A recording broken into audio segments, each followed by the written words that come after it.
If you're seeing a Grammarly WebSocket error, don't worry, because in this video, I'll walk you through exactly how to diagnose it and fix it step by step. This is a common issue when Grammarly can't establish the connection it needs through your browser, your local network, or a VPN or proxy setting. By the end of this tutorial, you'll know how to log out properly, clear the right browser data, run Grammarly's diagnostic test, and identify whether your network is the real problem. If this video helps, make sure to hit like and subscribe for more quick software fixes and tutorials. Let's get into it. First, go to the Grammarly editor dashboard. Once you're there, look to the left-hand navigation panel and click Log Out. This is important because sometimes a stale session can cause connection problems, and starting fresh is the easiest way to rule that out. After you log out, close the tab and clear your browser cookies and cached site files. You want to remove old data that may be interfering with the current session, because browser cache issues can sometimes trigger WebSocket errors even when everything else looks fine. Now close your browser completely and reopen it. Don't just refresh the page. Fully restarting the browser helps reset the session and clears out anything still running in the background.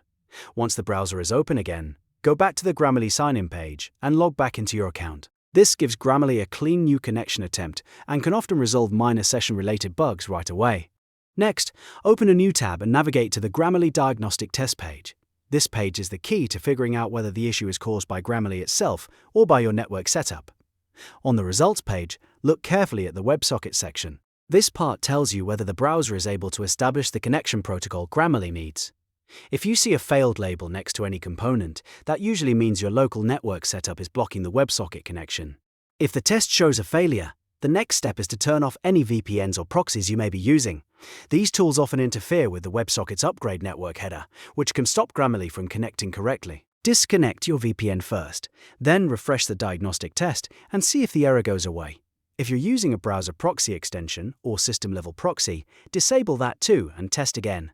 If the problem is still there, switch networks. This is especially useful if you're on a school Wi-Fi, office network, or any restrictive corporate connection. Those networks sometimes block the exact type of traffic Grammarly needs to function properly. The fastest way to test this is to connect to a personal mobile hotspot. If Grammarly works instantly on the hotspot, then you've confirmed the issue is your original network, not your Grammarly account or browser. At this point, you'll have narrowed the problem down very quickly. If logging out, clearing cookies, and relaunching the browser fixed it, then the issue was likely a local browser session problem. If the diagnostic test showed a WebSocket failure and disabling VPNs or switching networks solved it, then the cause was your connection path. Either way, you now know how to identify the source of the Grammarly WebSocket error, instead of guessing.